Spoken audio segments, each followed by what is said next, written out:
On his way out of a luxury hotel, a busy billionaire accidentally drops his expensive wallet, completely unaware. But when a homeless black girl returns it, before he even realizes it's missing, something shifts. He sees a frail, starving child, fighting for her life in a world that has long ignored her. What happens when two lives from opposite worlds collide by chance? Before diving into the story, leave your thoughts in the comments below. We'd love to hear what you think. The city of New York hummed with its usual chaotic rhythm, a mixture of honking horns, hurried footsteps, and the distant rumble of an approaching subway train.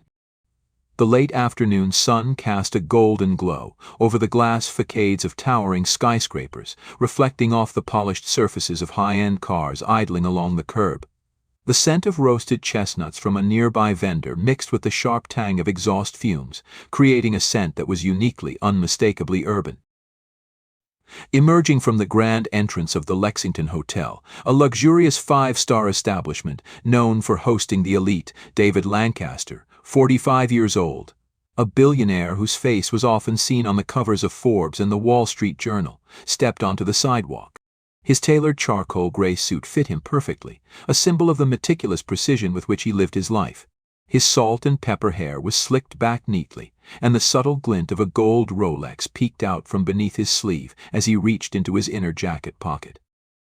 As David retrieved his sleek black leather wallet, checking the contents with his usual habit of efficiency, his phone vibrated in his other hand. He barely spared the notification a glance. It was likely another reminder from his secretary about his upcoming shareholder meeting downtown. Without thinking, he slid the phone back into his pocket, not noticing as the movement caused the wallet to slip from his grasp.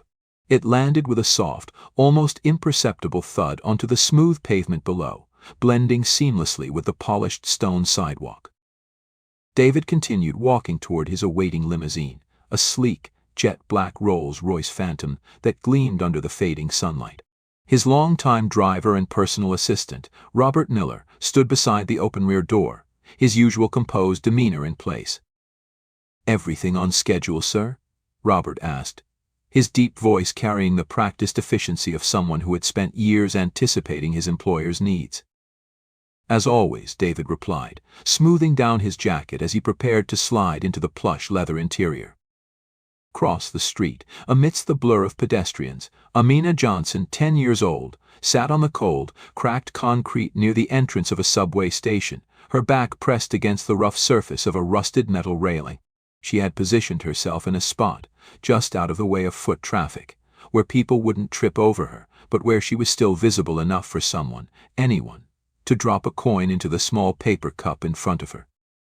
She had been there for hours, watching hundreds of polished shoes and designer heels pass by, not slowing, not sparing a second glance at the little girl huddled in oversized clothes that barely clung to her frail frame. Her stomach rumbled, a dull, persistent ache she had grown used to, but the real discomfort came from the deep itch in her skin, the persistent reminder of the illness eating away at her body. The hoodie she wore, once a faded shade of pink but now smudged with dirt, barely concealed the telltale signs of her condition. Her bald head, a result of the illness rather than a deliberate choice, gleamed slightly under the streetlights.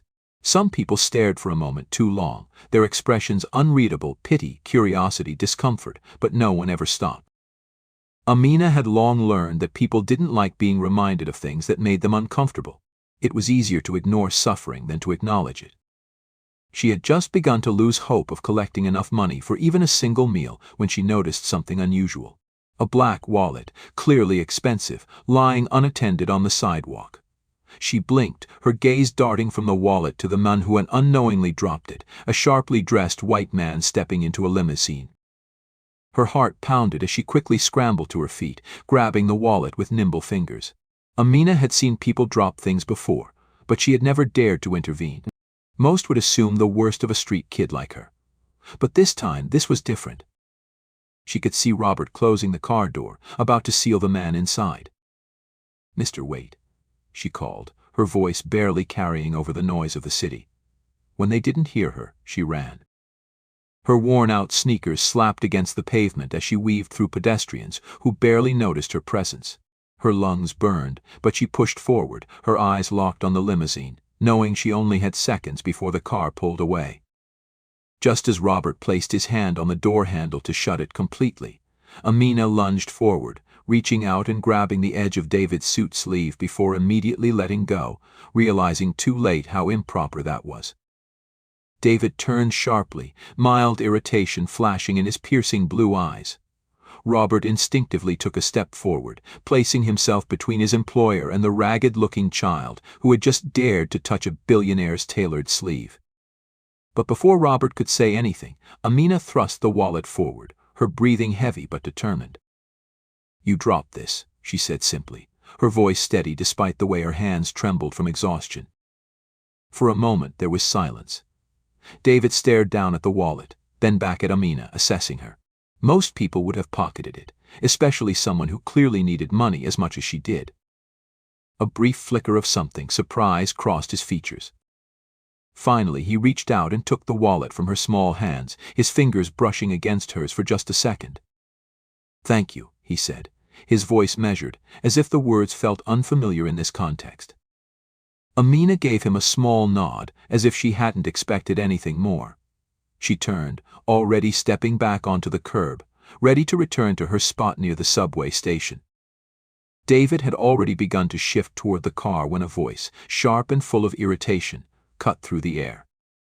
"You again?" A middle-aged man in a greasy apron, the logo of a nearby convenience store embroidered across his chest, stomped toward them. His face was twisted in frustration, his eyes locked onto Amina as if she were a stray animal that had wandered too close. "I told you to stop hanging around my store. You're scaring off my customers." Amina froze, shoulders tensing, her head instinctively dipping forward like she was bracing for impact. David, still standing by the open limousine door, slowly turned to the man, his expression unreadable. "Is she causing trouble?" he asked, his tone deceptively neutral. The store owner hesitated for half a second, clearly recognizing the high-profile businessman he had just snapped at, but his frustration outweighed his caution. "She doesn't steal anything, but she touches everything, lingers around like she's waiting for the right moment to snatch something. It's bad for business." David's eyebrow lifted, the slight gesture exuding the confidence of a man who wasn't used to being challenged. "So, she hasn't actually done anything wrong?" The man flushed, shifting on his feet. "Well, no, but—" David studied him for a long moment before letting out a small, almost amused breath. He glanced back at Amina, who still stood stiffly, her hands clenched into small fists at her sides. "Interesting," he murmured. Without another word, he turned, stepping into the limousine. Robert shut the door, the outside world muffling instantly. As the car pulled away, David didn't immediately reach for his phone or his meeting notes. Instead, he leaned slightly toward the tinted window, watching Amina disappear into the crowd. Something about the encounter lingered in his mind. A child with nothing had just returned a wallet worth more than what she'd probably see in a year. And for some reason, he found himself noticing her in a way he never had before.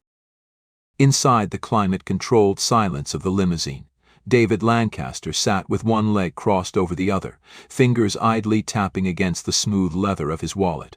The exchange with the girl played in his mind like a scene from a film, brief but unshakable, leaving behind an impression that refused to fade. He had encountered countless people in his life, from billionaires in tailored suits to politicians hungry for influence. Yet few had left him with a feeling quite like this. A street kid, homeless and clearly struggling, had not only returned his wallet but had done so without hesitation, without expecting anything in return. That in itself was rare. Robert Miller, his driver and longtime assistant, had been with him long enough to sense the shift in his mood. From the rearview mirror, he observed the subtle furrow in David's brow, the way he remained uncharacteristically silent, his gaze drifting toward the psychape as they weaved through traffic. Robert had worked for David for nearly 20 years, long enough to know that Lancaster was not an unkind man, but he was a pragmatist, a businessman first. If something didn't concern him, he didn't dwell on it. But this, Robert could tell that something about the encounter had unsettled him in a way David himself probably hadn't even processed yet. Adjusting his tie, Robert cleared his throat. "That was unexpected," he said, his voice measured. "Most kids in her position would have kept the wallet." David didn't respond immediately. He turned his attention to the window, watching the crowded sidewalks blur past. After a moment he exhaled through his nose, a thoughtful sound rather than a dismissal. "She didn't even think twice," he murmured, more to himself than to Robert.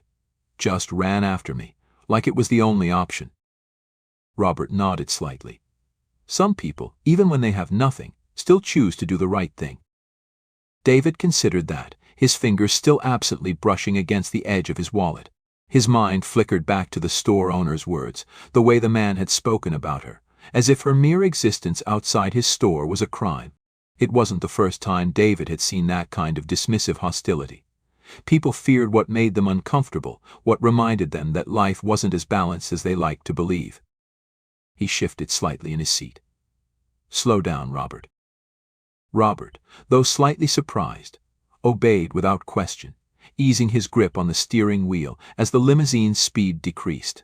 "Something wrong, sir?" David scanned the streets as the car rolled forward at a more deliberate pace, his sharp gaze flicking through the sea of pedestrians. "See if you can spot her." Robert's brows lifted slightly, but he didn't question the request. Instead, he adjusted the rearview mirror, glancing out at the passing sidewalks. They both searched, eyes moving through the faces of hurried professionals, tourists clutching shopping bags, street vendors shouting over the city noise. Then, there, a familiar small figure, hunched against the cold brick wall of another convenience store a block down. The girl. She was sitting on the sidewalk, her knees pulled close to her chest, her paper cup still in front of her, though it remained nearly empty.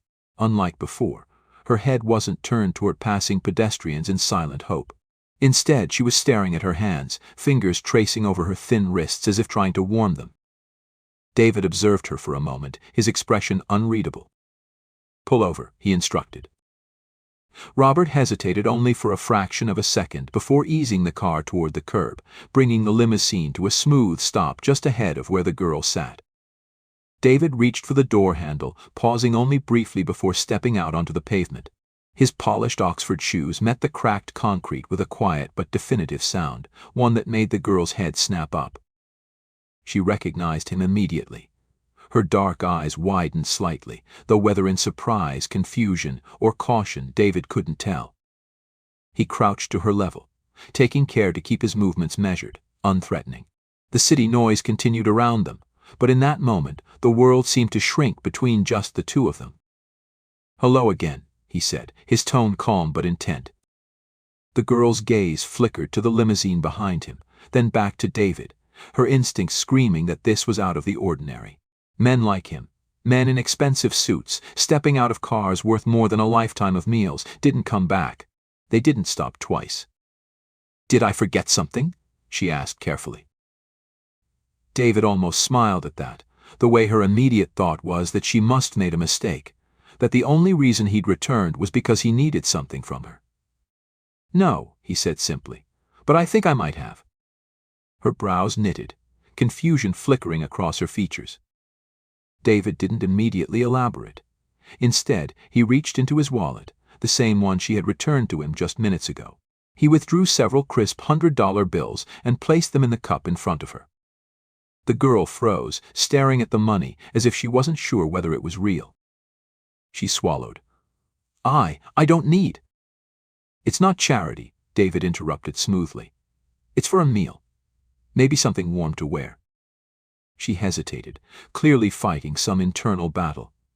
Eventually she looked away, her fingers curling slightly around the edge of the cup. "Thank you," she murmured, though the words sounded both grateful and wary. David studied her for a moment longer. Then, in a voice quieter, more deliberate, he asked, "What's your name?" The girl blinked, surprised by the question.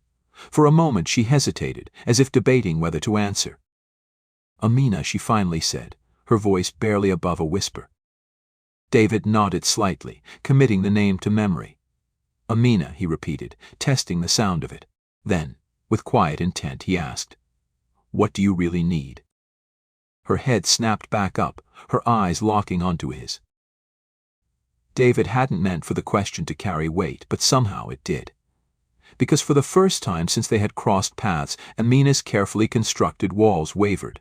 She was still a child, still young enough to wish for things but old enough to understand how cruel the world could be. Her small hands clenched around the fabric of her hoodie, as if holding herself together. "I need help," she whispered. There was something raw about the way she said it, something that made David sit back slightly, something that told him this wasn't about the money. Before he could press further, before he could fully piece together the weight of her words, the moment was shattered. A new noise cut through the usual city chaos shouts. Not from Amina, not from David, but from passers-by, their voices tinged with curiosity, surprise. David turned his head just in time to see a small crowd forming just a few feet away. It had taken people longer than usual to recognize him, but now that they had, the reaction was immediate.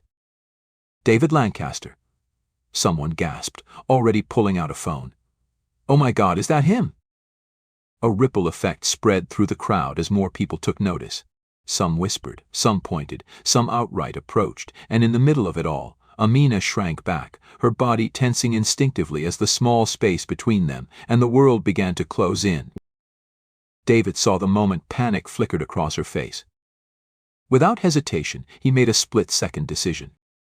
"Amina," he said, his voice firm but quiet. She looked up at him, fear creeping into her expression, her fight-or-flight instincts kicking in hard. "Come with me," David said. He didn't wait for her to answer. He simply extended his hand, a silent offer, an unspoken promise. And for the briefest second, Amina hesitated. Then, before she could think better of it, she grabbed his hand.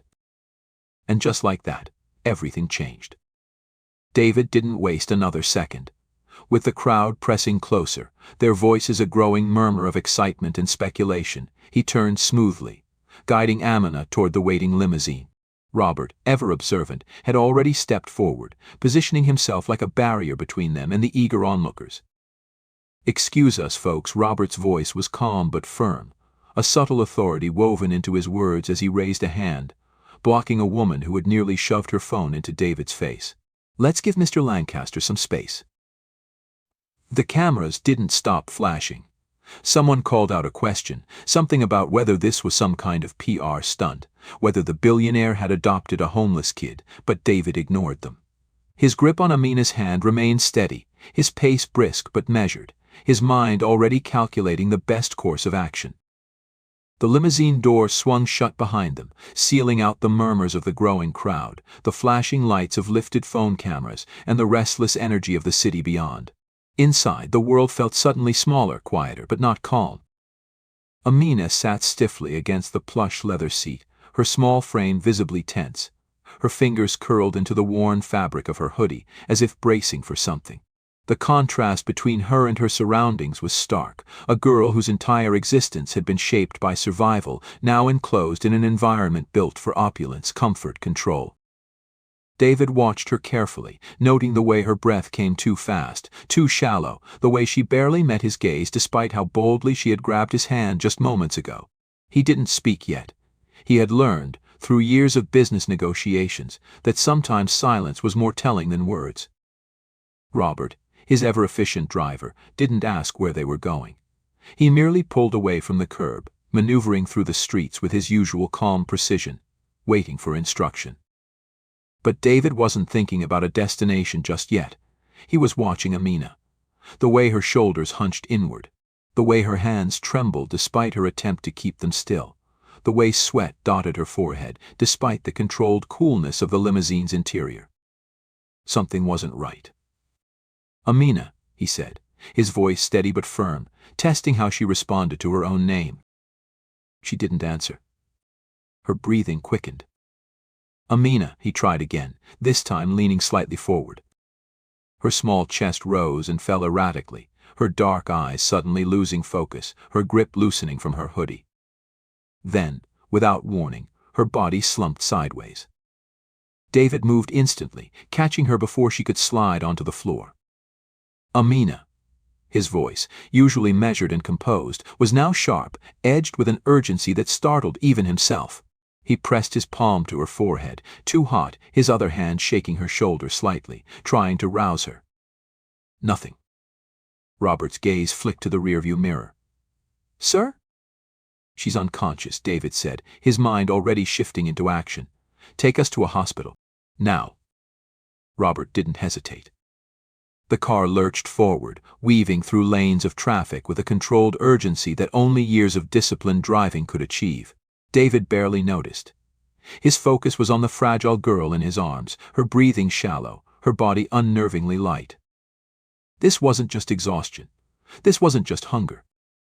Something was deeply wrong. The moment the limousine screeched to a halt outside the emergency entrance, David was already out the door, carrying Amina in his arms. The sight of a billionaire in a tailored suit cradling a frail, unconscious girl sent a ripple of confused urgency through the hospital staff. "I need a doctor," David said, his voice like steel, brooking no delay. A team of nurses rushed forward, a gurney appearing in seconds. "What happened?" one of them asked as they transferred Amina from his arms onto the bed. "She collapsed in the car," David said. "She was breathing fast before she lost consciousness. Something's wrong." The nurse nodded sharply. "We'll take it from here, sir."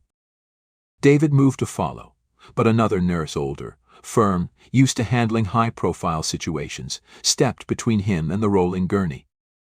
"You need to wait here." For the first time in years, David felt helpless. He watched as they wheeled Amina down the corridor, disappearing behind the double doors marked emergency treatment, authorized personnel only. A strange, unfamiliar feeling settled in his chest, a weight, a knot, something unshakable and uneasy. Robert approached from the entrance, his expression unreadable. "Sir?" David exhaled, forcing himself to focus. "Stay here. If anyone asks, tell them I'll cover all expenses. I don't care how much it costs, just make sure she gets whatever she needs." Robert gave a curt nod. "Understood." And so, David waited. Minutes stretched into an hour. The rhythmic beep of machines, the distant murmur of medical staff, the antiseptic smell of the hospital. Everything around him blurred into irrelevance. He had never been a man who waited for answers. He was used to demanding them, creating them, controlling them. But here, in this moment, there was nothing he could do but wait. Then, at last, a doctor appeared, a clipboard in hand, his face marked with fatigue but professionalism. "Mr. Lancaster." David straightened immediately, every muscle in his body coiled with anticipation. "How is she?" The doctor sighed, measuring his words carefully. "She's stable for now, but she's severely malnourished, dehydrated, and her body is dangerously weak." He hesitated, then added, more concerningly, "She has advanced stage cancer." David felt something shift inside him, something cold and unfamiliar curling in his chest. The doctor continued, flipping through the chart. "Stage 3 malignant melanoma, from what we can determine so far. She likely hasn't received consistent treatment, if any at all." He shook his head. "Her immune system is compromised, which makes even minor infections a serious threat. We'll need to run more tests, but she's in a critical state." David processed this in silence. Amina wasn't just a hungry child on the street. She was dying. The realization settled like stone in his stomach. "Can I see her?" His voice was quiet but firm. The doctor nodded. "She's conscious now, but she's weak. Try not to overwhelm her." David exhaled slowly, then steeled himself. And then he stepped into the hospital room. Amina lay small and fragile against the stark white sheets, an IV in her arm, her skin still far too pale. But when she saw him, her dark eyes sharpened, watchful, uncertain. David pulled up a chair beside her bed, studying her for a moment before speaking. "How do you feel?" Amina gave a half shrug, as if the question barely mattered. "I've been worse." David exhaled through his nose, something almost like dry amusement. "That's not exactly reassuring." She didn't answer. Silence stretched between them. Then David asked, "Where do you live?" For the first time, Amina hesitated. Then, quietly, she murmured, "A shelter. A group home." David tilted his head slightly, his sharp mind already putting the pieces together. "An orphanage." Amina nodded, her fingers fidgeting with the thin hospital blanket. "Hope Haven. It's not bad. But they don't have a lot. The medicine I need, the hospital visits." She trailed off, shrugging again, as if that was just the way things were. David didn't speak right away. Instead, he considered what to do next. Finally, he said, "Take me there." Amina's gaze snapped to his, startled. "Why?" "Because," David said simply, "I think I need to see where you come from." For a long moment, Amina just stared at him, as if trying to decide if he was serious. Then, finally, she gave a small nod. And just like that, the course of David Lancaster's life changed forever. The rain had started by the time they reached Hope Haven.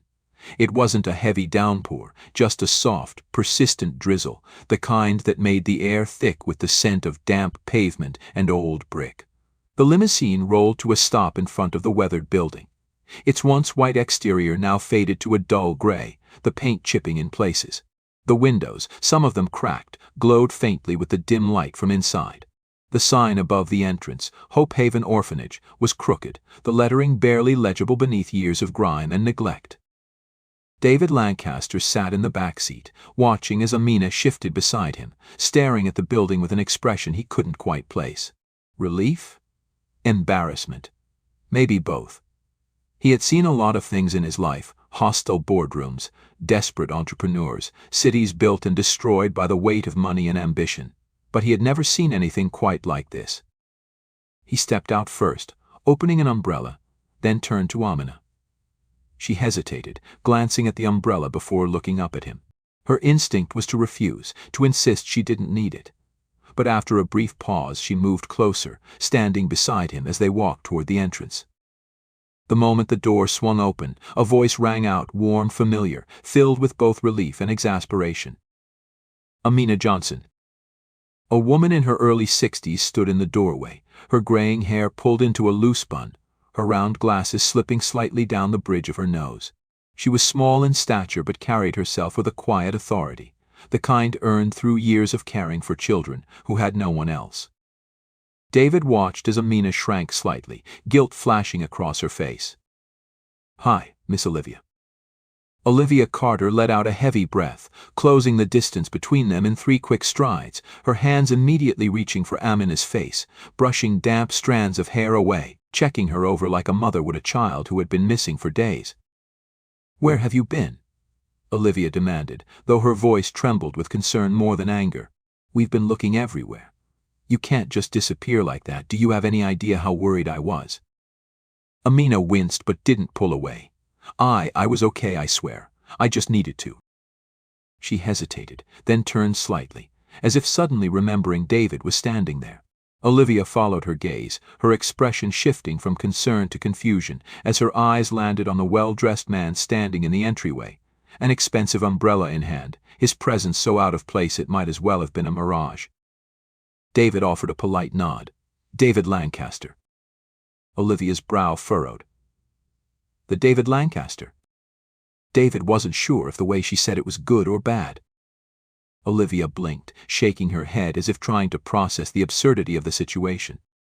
She started, then turned back to Amina, searching her face for an explanation. Amina shifted on her feet. "He helped me." Olivia's lips parted, but whatever questions she had, she didn't ask them. Not yet. Instead, she stepped back, holding the door open. "Come inside. It's cold." The interior was small, cramped, but clean. The walls were lined with shelves of donated books, the furniture was mismatched, and the air carried the faint scent of something baking, probably Olivia's way of making the place feel more like home.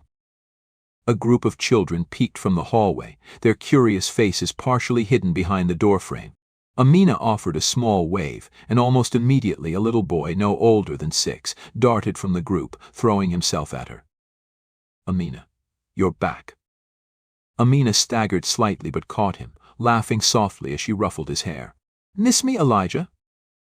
The boy nodded fervently, clinging to her hoodie. "I thought you got lost." David watched the interaction, something unreadable flickering in his eyes. Olivia, still standing near the doorway, finally turned to him. "Would you like some tea, Mr. Lancaster?" David hadn't planned to stay long. But for some reason he said, "Yes." The kitchen was small but well kept, the table scratched and worn, the chairs slightly uneven. Olivia set 2 mismatched mugs on the table, pouring the tea with steady hands. David studied her, noting the dark circles beneath her eyes, the way her movements held the kind of exhaustion that came from years of fighting battles no one noticed. "I don't mean to sound ungrateful," Olivia began, wrapping her fingers around her mug. "But what exactly is a billionaire doing in my kitchen?" David took a sip of his tea, the warmth grounding him. "I met Amina today," he said simply. Olivia's lips pressed into a thin line. She's a good kid, too stubborn for her own good sometimes. She hesitated, then sighed. "Did she tell you about her condition?" David nodded. "Stage 3. Olivia closed her eyes briefly, exhaling. "We've done everything we can. But medicine, treatment, it's expensive. And this place," she gestured around them, "it barely runs as it is." David glanced around again, this time seeing it differently. The peeling paint, the lack of proper heating, the worn-out shoes on the children's feet. "This place," he said slowly, weighing his words, "shouldn't have to fight this hard to exist." Olivia looked at him, a flicker of something, hope, skepticism, in her gaze. "That's the world, Mr. Lancaster." David set his mug down. "Then maybe the world needs to change." Silence. Amina, who had been sitting quietly nearby, lifted her head. "You mean it?" David met her gaze. "Yes." And he did. The following weeks were a blur of movement, plans, action. David didn't just write a check, he rebuilt Hope Haven from the ground up. A full renovation. Proper medical care. New beds, new books, a full pantry.